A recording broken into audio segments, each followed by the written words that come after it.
Hello my dear friend and my dear student, मेरे इस YouTube channel में आप सभी लोगों का स्वागत है।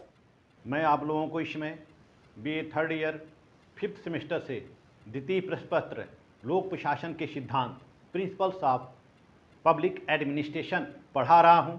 और द्वितीय प्रश्न पत्र के अंतर्गत पिछले वीडियो मैंने आप लोगों को यूनिट 5 से यूनिट 5th से प्रदत्त व्यवस्थापन या प्रत्यायोजित विधायन पढ़ाया था।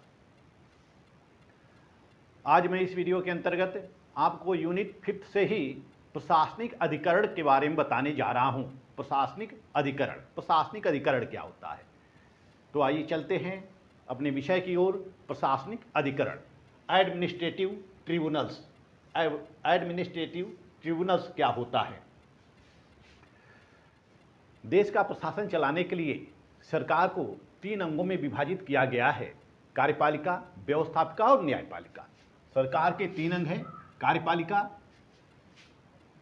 सरकार के अंग,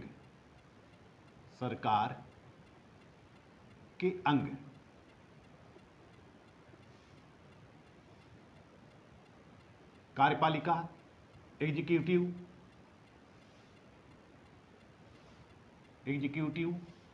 व्यवस्थापिका, लेजिस्लेचर और जुडिशियरी। ये 3 अंग सरकार के निश्चित किए गए हैं। कार्यपालिका का देश के प्रशासनिक कार्यों का संचालन करती है, देश का शासन चलाती है कार्यपालिका में कौन होते हैं? राष्ट्रपति, प्रधानमंत्री और मंत्रिपरिषद, इनको मिलाकर कार्यपालिका का निर्माण होता है। ये पूरे देश का प्रशासन करते हैं। और लेजिस्लेचर, विधायिका, जिसको हम संसद कहते हैं, पार्लियामेंट कहते हैं। पार्लियामेंट का कार्य होता है कानून बनाना, विधि बनाना। और इन जब पार्लियामेंट कानून बनाती है तो जो एग्जीक्यूटिव होती है, यह एग्जीक्यूटिव कानूनों का क्रियान्वयन करती है। कानून के क्रियान्वयन करने का कार्य किसका होता है? एग्जीक्यूटिव का होता है, कार्यपालिका का होता है। कानून का निर्माण करने का कार्य लेजिस्लेचर का होता है। और जो तीसरा अंग होता है जुडिशियरी, यह जो जुडिशियरी होती है, यह जुडिशियरी विभिन्न प्रकार के विवादों को सुलझाती है। जैसे कि नागरिकों के विवादों को यह सुलझाती है, नागरिकों का संघ या राज्य के बीच जो विवाद होता है, या नागरिकों के आपसी झगड़े होते हैं, या प्रशासनिक संगठनों और नागरिकों के बीच कोई विवाद होता है, तो उन विवादों का निपटारा सर्वोच्च न्यायालय के द्वारा किया जाता है, न्यायपालिका के द्वारा किया जाता है। तो चूंकि न्यायपालिका का कार्य होता है न्याय करना, विवादों का निस्तारण करना, यह न्यायपालिका का कार्य होता है। और न्यायपालिका सभी प्रकार के विवादों को सुलझाती है, चाहे वह केंद्र और राज्य के बीच हो, चाहे वह राज्य और व्यक्ति के बीच हो, या किसी प्रकार के नागरिक विवाद हो, या मौलिक अधिकार संबंधी विवाद हो। इन सारे विवादों का निपटारा न्यायपालिका के द्वारा किया जाता है। तो न्यायपालिका जो होती है वह न्यायिक निकाय होती है, एक न्यायिक अंग होती है। इसी तरह से केंद्र में या राज्यों में प्रशासनिक अधिकरण की स्थापना की गई है, क्योंकि न्यायपालिका में मुकदमों का बोझ बढ़ता ही जा रहा था। 1970 और 80 के दशक में न्यायपालिका में मुकदमों का बोझ या केस का बोझ बढ़ता जा रहा था। मुकदमे काफ़ी लंबित होते जा रहे थे, मुकदमों की त्वरित सुनवाई नहीं हो पा रही थी। ऐसे में 1966 से 77 में जो गठित की गई थी एक प्रशासनिक सुधार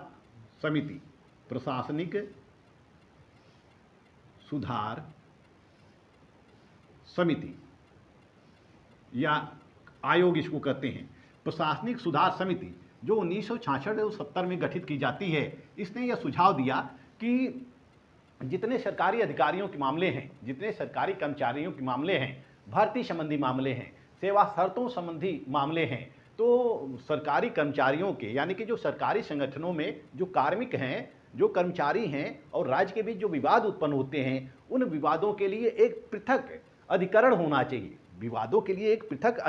चाहिए। ट्रिब्यूनल होना चाहिए। और यह इन्हीं ट्रिब्यूनल के द्वारा उन सरकारी कर्मचारियों और अधिकारियों के मामलों को सुलझाया जाना चाहिए, क्योंकि इन ट्रिब्यूनलों के द्वारा सस्ता न्याय सुलभ कराया जाएगा और त्वरित न्याय सुलभ कराया जाएगा। जबकि जो न्यायालय है, न्यायपालिका है, जैसे कि जिला न्यायालय है या उच्च न्यायालय है या सर्वोच्च न्यायालय है, इसमें हम देखते हैं कि मुकदमों की संख्या दिन प्रतिदिन बढ़ती चली जाती है और मुकदमों का निपटारा त्वरित नहीं हो पाता है, जल्दी नहीं हो पाता है, बीसों साल चलता रहता है। या कभी कभी ऐसा केस देखने में आता है कि एक मुकदमा एक पिता भी लड़ता है और पिता की मृत्यु के पश्चात उसका बेटा भी लड़ता है। तो जो न्यायालय होते हैं उनके पास इतने मुकदमे हैं कि मुकदमों की सुनवाई नहीं होती है, मुकदमों में तारीख पर तारीख चलती रहती है।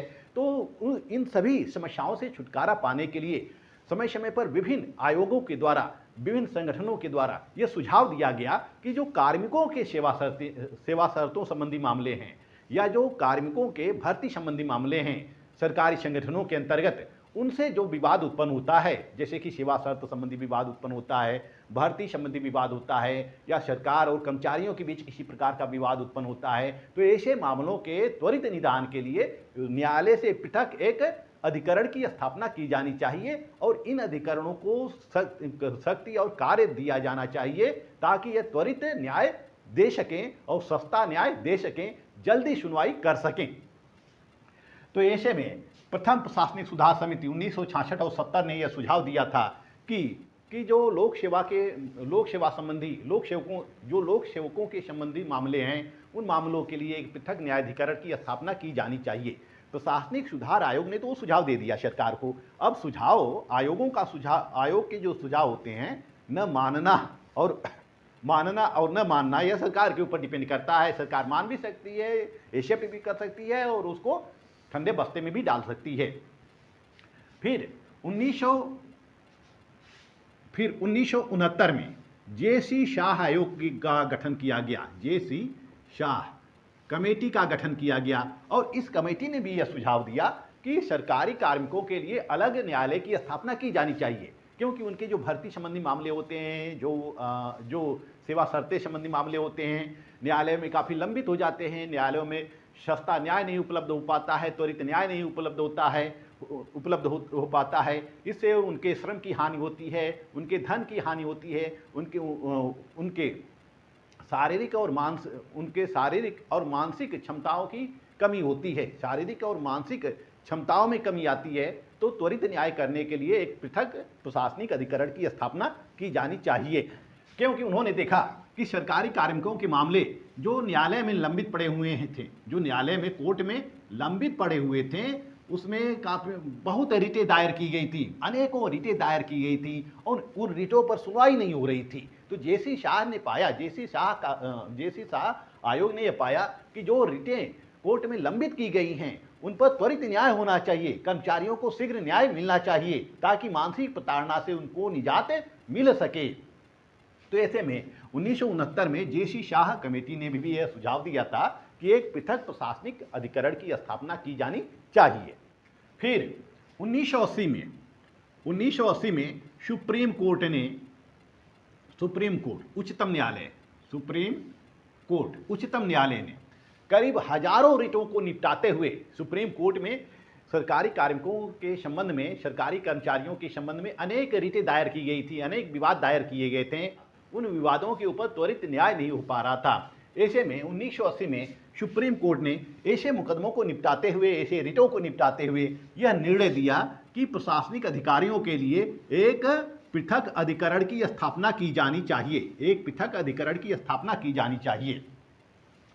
तो सुप्रीम कोर्ट ने भी यह सुझाव दिया था सरकार को कि विवादों का त्वरित निपटान करने के लिए एक पृथक ट्रिब्यूनल की स्थापना की जानी चाहिए ताकि उसमें जल्दी से और सस्ता न्याय सरकारी कार्मिकों को उपलब्ध हो सकें, सरकारी कर्मचारियों को उपलब्ध हो सकें। तो ऐसी स्थिति में यह सभी मामले सरकार के पास आते रहें और फिर जैसा कि 1976 में हमारे भारतीय संविधान के अंतर्गत 42वां संवैधानिक संशोधन किया गया, 42वां संवैधानिक संशोधन किया गया, संविधान संशोधन। इसमें इंदिरा गांधी की सरकार थी, संविधान संशोधन किया गया, इसमें इंदिरा गांधी की सरकार थी और 42वां संवैधानिक संशोधन अधिनियम 1976 के द्वारा अनुच्छेद 323 में परिवर्तन किया गया और इसमें अनुच्छेद जोड़े गए, उप अनुच्छेद जोड़े गए। एक अनुच्छेद क जोड़ा गया, एक अनुच्छेद ख जोड़ा गया और साथ ही साथ भाग 14 14 में एक नया अध्याय जोड़ा गया, 14 क जोड़ा गया, और भाग 14 क में 323 और ख दो अनुच्छेद जोड़े गए। इसके तहत प्रशासनिक अधिकरणों की स्थापना का उपबंध किया गया। अनुच्छेद 323 क में केंद्रीय प्रशासनिक अधिकरण की स्थापना का प्रावधान किया गया और अनुच्छेद 323 ख में राज्य प्रशासनिक अधिकरणों की स्थापना का सुझाव दिया गया। तो इस तरह से विभिन्न सुझावों के द्वारा भारत सरकार ने तो केंद्रीय प्रशासनिक अधिकरण को संवैधानिक उपबंध में इसको सम्मिलित कर दिया, यानी कि संविधान के अंतर्गत यह सुझाव दे दिया कि केंद्रीय प्रशासनिक अधिकरण और राज्यों के लिए राज्य प्रशासनिक अधिकरण की स्थापना की जाएगी।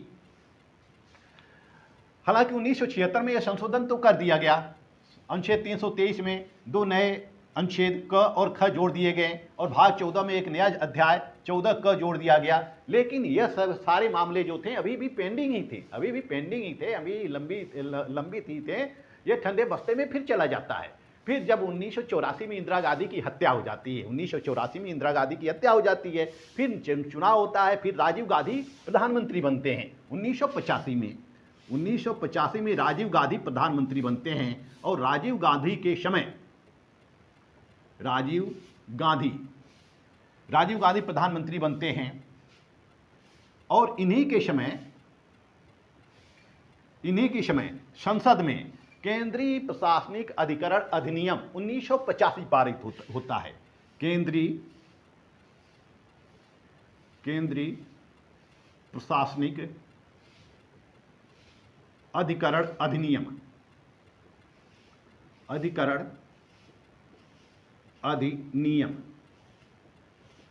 1985 पारित होता है। 1985 पारित होता है। केंद्रीय प्रशासनिक अधिकरण अधिनियम 1985 यह संसद के द्वारा पारित होता है।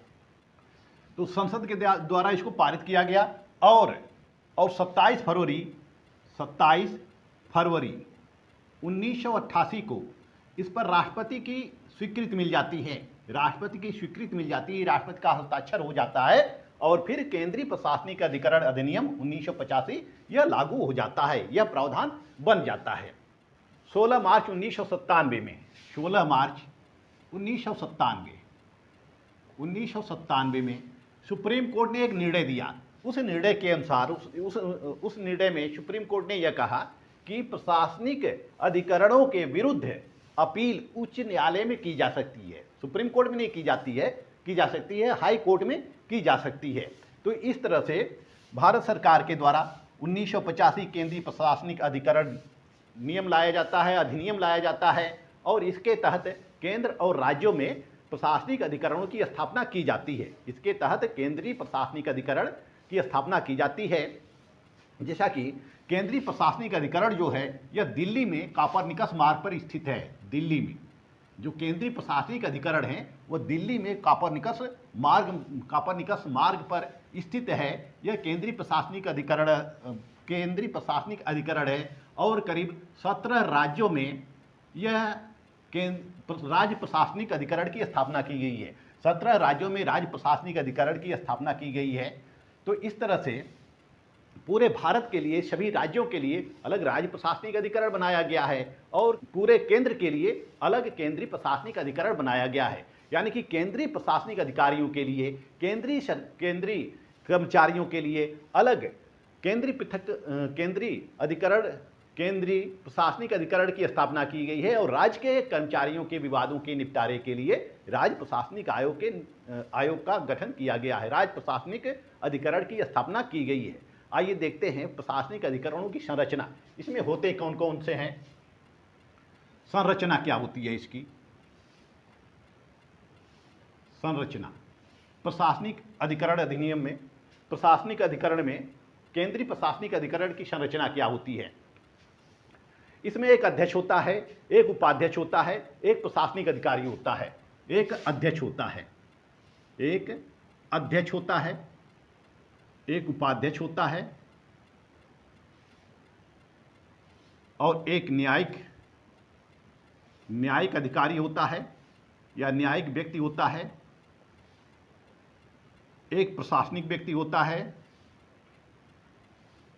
प्रशासनिक व्यक्ति होता है, यानी कि एक अध्यक्ष होता है, दूसरा उपाध्यक्ष होता है, तीसरा न्यायिक व्यक्ति होता है, चौथा एक प्रशासनिक व्यक्ति होता है, और फिर कुछ सदस्य हो सकते हैं, कुछ सदस्य हो सकते हैं।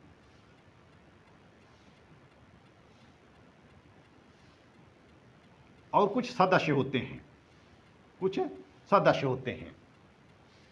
तो इस तरह से प्रशासनिक अभिकरणों में एक अध्यक्ष होता है, एक उपाध्यक्ष होता है, एक न्यायिक व्यक्ति होता है, प्रशासनिक व्यक्ति होता है और कुछ सदस्य होते हैं। इनको मिलाकर प्रशासनिक अधिकरण की स्थापना होती है।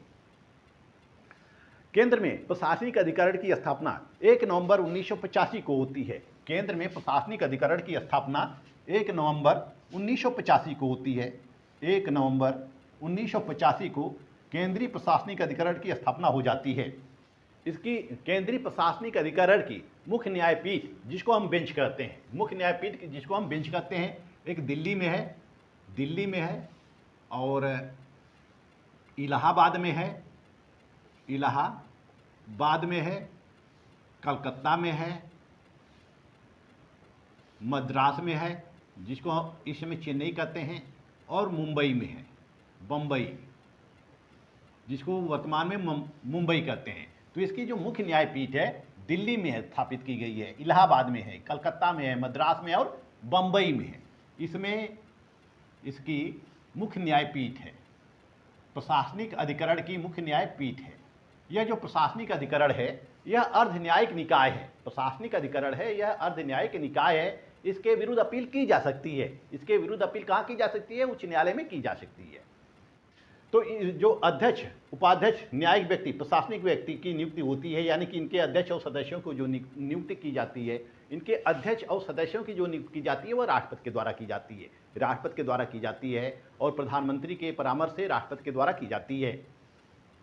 जो अध्यक्ष होता है, अध्यक्ष होने के लिए आवश्यक है वह उच्च न्यायालय का न्यायाधीश हो। अध्यक्ष होने के लिए आवश्यक है कि वह किसी उच्च न्यायालय का न्यायाधीश हो सकता है, उच्च न्यायालय का न्यायाधीश हो सकता है। यदि उच्च न्यायालय का न्यायाधीश नहीं है तो जो उपाध्यक्ष पद पर 2 वर्ष तक कार्य कर चुका हो, जो उपाध्यक्ष पद पर 2 वर्ष तक कार्य कर चुका हो, वह अध्यक्ष के रूप में उसकी नियुक्ति की जा सकती है। उसकी नियुक्ति अध्यक्ष के रूप में की जा सकती है। एक न्यायिक व्यक्ति होता है जो किसी भी उच्च न्यायालय का सदस्य होता है, उच्च न्यायालय का न्यायिक अधिकारी होता है, न्यायाधीश होता है। वह उच्च न्यायालय का न्यायाधीश होता है और जिसने कि उच्च न्यायालय में सेवा की हो, या वह रिटायर भी हो सकता है, वह रिटायर पर्सन भी हो सकता है। उसमें एक प्रशासनिक व्यक्ति होता है। यह प्रशासनिक व्यक्ति जो होता है वह सचिव स्तर का होना चाहिए, सचिव स्तर का होना चाहिए। जो अधिकारी सचिव स्तर के होते हैं या अवर सचिव स्तर के होते हैं, उन्हीं व्यक्तियों को प्रशासनिक व्यक्ति के रूप में नियुक्त की जाती है। केंद्रीय प्रशासनिक अधिकरण में उन्हीं व्यक्तियों को प्रशासनिक व्यक्ति के रूप में नियुक्त की जाती है। यानी कि सचिव स्तर का एक अधिकारी होता है या अवर सचिव स्तर का होता है, यानी कि जो कि सचिव स्तर का ग्रेड पे पाया हो। इसमें जो न्यायिक व्यक्ति होता है इसकी नियुक्ति, अध्यक्ष और उपाध्यक्ष की नियुक्ति तो राष्ट्रपति के द्वारा की जाती है, लेकिन न्यायिक व्यक्ति की नियुक्ति सर्वोच्च न्यायालय के मुख्य न्यायाधीश के परामर्श से की जाती है। सर्वोच्च न्यायालय के मुख्य न्यायाधीश के परामर्श से की जाती है। तो पूरे संघ राज्य के लिए एक केंद्रीय प्रशासनिक अधिकरण की नियुक्ति, केंद्रीय प्रशासनिक अधिकरण की स्थापना की गई है। इसी तरह से राज्यों के लिए राज्य प्रशासनिक अधिकरण की स्थापना की गई है। राज्य प्रशासनिक अधिकरण की स्थापना की गई है, जिसको हम SAT बोलते हैं, CAT बोलते हैं, स्टेट एडमिनिस्ट्रेटिव ट्रिब्यूनल्स। और इस केंद्रीय प्रशासनिक अधिकरण को हम CAT बोलते हैं, CAT, सेंट्रल एडमिनिस्ट्रेटिव ट्रिब्यूनल्स। यानी कि SAT और CAT की स्थापना की गई है। SAT की स्थापना राज्यों के लिए की गई है, CAT की स्थापना केंद्र के लिए की गई है। तो जिस तरह से CAT में यानी कि CAT में जिस तरह से विभिन्न पदाधिकारी होते हैं, उसी तरह से SAT में भी विभिन्न पदाधिकारी होते हैं। SAT में भी एक अध्यक्ष होता है, एक उपाध्यक्ष होता है, प्रशासनिक अधिकारी होता है, न्यायिक अधिकारी होता है और कुछ सदस्य होते हैं। इन सबको मिलाकर SAT की स्थापना की गई है। SAT के जो अध्यक्ष होते हैं, उपाध्यक्ष होते हैं, इनकी नियुक्ति राज्यपाल के द्वारा की जाती है। राज्यपाल के परामर्श से राष्ट्रपति के द्वारा की जाती है, तो इनकी नियुक्ति राज्यपाल के द्वारा की जाती है। इसी तरह से 2 या 2 से अधिक राज्यों के लिए, 2 या 2 से अधिक राज्यों के लिए संयुक्त राज्य प्रशासनिक अधिकरण संयुक्त राज्य प्रशासनिक अधिकरण की नियुक्ति की गई है, यानी कि सीसेट की नियुक्ति की गई है। कंबाइंड स्टेट एडमिनिस्ट्रेटिव ट्रिब्यूनल की नियुक्ति का गठन किया गया है। सीसेट का गठन किया गया है, यानी कि कंबाइंड स्टेट एडमिनिस्ट्रेटिव ट्रिब्यूनल की स्थापना की गई है 2 या 2 से अधिक राज्यों के लिए। तो जब 2 या 2 से अधिक राज्यों के लिए सेट की स्थापना की जाती है, जब 2 या 2 से अधिक राज्यों के लिए सेट की स्थापना की जाती है, तो उसके अध्यक्ष की नियुक्ति, उपाध्यक्षों की नियुक्ति दोनों राज्यों के राज्यपाल के परामर्श से की जाती है, यानी कि दोनों राज्यों के परामर्श के द्वारा ही उसकी नियुक्ति की जाती है। इनकी जो पदावधि होती है, यह जो अध्यक्ष होता है उसकी पदावधि 65 वर्ष होती है। अध्यक्ष की पदावधि 65 वर्ष होती है, और जो अन्य सदस्य होते हैं, अध्यक्ष और उपाध्यक्ष की पदावधि 65 वर्ष होती है, और अन्य जो सदस्य होते हैं उनकी पदावधि 62 वर्ष होती है। यह अपने नियुक्ति के 6 वर्ष तक अपने पद पर बने रहते हैं, अपने नियुक्ति से 6 वर्ष तक पद पर बने रहते हैं। लेकिन नियुक्ति करने के समय इनकी जो उम्र होनी चाहिए वो 50 वर्ष से कम नहीं होनी चाहिए, 50 वर्ष से कम इनकी उम्र नहीं होनी चाहिए। लेकिन इनकी नियुक्ति तो 6 वर्ष के लिए की जाती है, लेकिन यह स्वेच्छा से त्यागपत्र दे सकते हैं, स्वेच्छा से त्यागपत्र दे सकते हैं। लेकिन त्यागपत्र कब दे सकते हैं? 3 महीने पूर्व दे सकते हैं, यानी कि जब तक उस पद पर किसी दूसरे व्यक्ति की नियुक्ति नहीं हो जाती तब तक वह अपने पद पर बने रह सकते हैं, यानी कि 3 महीने के नोटिस के उपरांत ही वह त्यागपत्र दे सकते हैं। प्रशासनिक अधिकरण अधिनियम 1985 में 29 दिसंबर 2006 को एक संशोधन किया गया। 29 दिसंबर 2006 को एक संशोधन किया गया, यानी कि दिसंबर 2006 में एक संशोधन किया गया, दिसंबर 2006 में एक संशोधन किया गया। इस संशोधन के तहत प्रशासनिक अधिकरण के जो अध्यक्ष हैं, जो प्रशासनिक अधिकरण का जो अध्यक्ष का पद है, उस पर उच्च न्यायालय का न्यायाधीश ही हो सकता है। उच्च न्यायालय का सेवारत या सेवानिवृत्त न्यायाधीश ही अध्यक्ष पद पर चुना जाएगा, यानी कि प्रशासनिक अधिकरणों का अध्यक्ष कौन होगा? सेवारत न्यायाधीश या रिटायर्ड न्यायाधीश ही होता है। आइए अब देखते हैं प्रशासनिक अधिकरणों के क्षेत्राधिकार। केंद्रीय प्रशासनिक अधिकरण या प्रशासनिक अधिकरणों के क्षेत्राधिकार, इनका क्षेत्राधिकार किन किन मामलों तक है?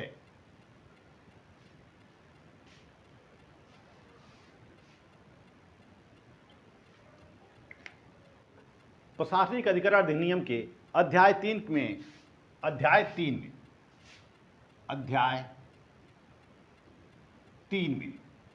इनके कार्य और क्षेत्राधिकार के बारे में वर्णन किया गया है। अध्याय 3 के अंतर्गत इनके क्षेत्राधिकार, शक्तियां और प्राधिकार के विषय में उल्लेख किया गया है। इस अधिनियम की धारा 14(1) के अनुसार 14(1) प्रशासनिक अधिकरण अधिनियम 1985 की धारा 14(1) के अनुसार यह प्रशासनिक अधिकरण 136 सर्वोच्च न्यायालय को प्राप्त क्षेत्राधिकार 136 को अनुच्छेद 136 में दिए गए हैं, ये 136 को छोड़कर शेष सभी राज्यों के अदालतों द्वारा प्रयोग किए जाने वाले क्षेत्राधिकार का प्रयोग कर सकता है। यह क्षेत्राधिकार का प्रयोग कर सकता है। लेकिन इस प्रशासनिक अधिकरण के दायरे में सैन्य बलों के कर्मी नहीं आएंगे। सैन्य बलों के कर्मी, चाहे वह थल सेनाध्यक्ष हो के कर्मचारी, सैन्य बलों के कर्मचारी इसके श्रेणी में नहीं आएंगे। यानी कि सैन्य बलों के जो कर्मचारी होंगे, जैसे थल सेना, नभसेना या फिर नौसेना, इनके कर्मचारियों को इस दायरे में नहीं लाया जाएगा, प्रशासनिक अधिकरण के दायरे में नहीं लाया जाएगा। दूसरा कि इसके दायरे में केंद्रीय सुरक्षा बल के कर्मी भी नहीं आएंगे। केंद्रीय सुरक्षा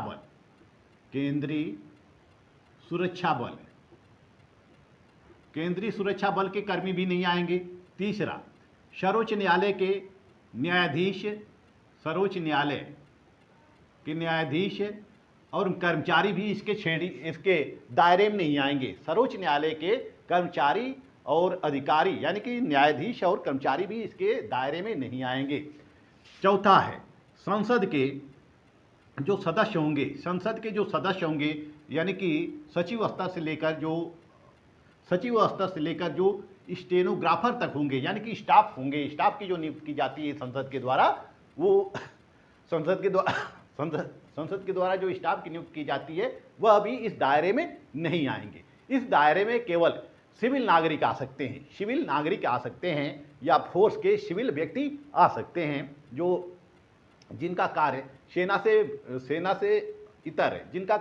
से इतर है, वही लोग इस दायरे में आ सकते हैं। इस प्रशासनिक अधिकरण के क्षेत्राधिकार के अंतर्गत जो लोक सेवा आयोग के सदस्य होंगे या फिर अखिल भारतीय सेवाओं के जो अधिकारी होंगे वही इस क्षेत्र में आ सकते हैं, यानी कि उन्हीं के मुकदमे इसमें सुने जा सकते हैं। राज्य कर्मचारियों के लिए राज्य अभिकरण है, राज्य प्रशासनिक अधिकरण है, और केंद्रीय कर्मचारियों के लिए केंद्रीय प्रशासनिक अधिकरण है, उनके मुकदमे उसमें सुने जा सकते हैं। और अनुच्छेद 226 और 227 को छोड़कर शेष सभी मुकदमे इसमें सुने जा सकते हैं, यानी कि ये प्रशासनिक अधिकरणों में शेष सभी मुकदमे सुने जा सकते हैं। जैसा कि सुप्रीम कोर्ट या न्यायालय का एक पदसुपानिक ढांचा है, यानी कि केंद्र पर अखिल भारतीय स्तर पर सुप्रीम कोर्ट है, राज्य स्तर पे हाई कोर्ट है और जिला स्तर पे डिस्ट्रिक्ट कोर्ट है। लेकिन जो प्रशासनिक अधिकरण है इनका कोई सोपानिक ढांचा नहीं है। पूरे देश के लिए एक ही प्रशासनिक न्यायालय है जिसकी 4 बेंच विभिन्न क्षेत्रों में स्थित हैं। एक दिल्ली, इलाहाबाद, कलकत्ता, मद्रास और मुंबई, ये 5 जो है इसकी खंडपीठें हैं, प्रशासनिक अधिकरण की खंडपीठें हैं। और इसके अलावा 17 राज्यों में भी स्थापित हैं, 2 से अधिक राज्यों में भी स्थापित की गई हैं।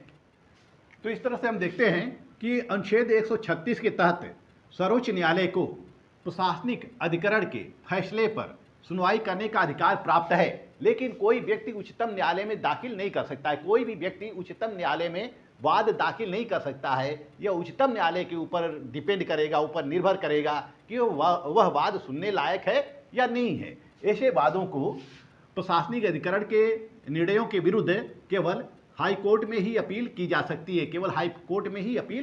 सकती है, जैसा कि भारतीय संविधान की एक विशेषता है न्यायिक समीक्षा। भारतीय संविधान के द्वारा न्यायिक समीक्षा की जाती है, चाहे वह संसद के कार्य हों चाहे कार्यपालिका के कार्य हों। तो इस तरह से जो सुप्रीम कोर्ट होती है या हाई कोर्ट होती है, यह प्रशासनिक अधिकरणों को भी न्यायिक समीक्षा कर सकती है। जैसा कि सुप्रीम कोर्ट को रिट जारी करने का अधिकार है, तो प्रशासनिक अधिकरणों को भी रिट जारी करने का अधिकार है। रिट जारी करने का अधिकार इनको है, प्रशासनिक अधिकरणों को भी है। अधिनियम में यह कहा गया है कि 1908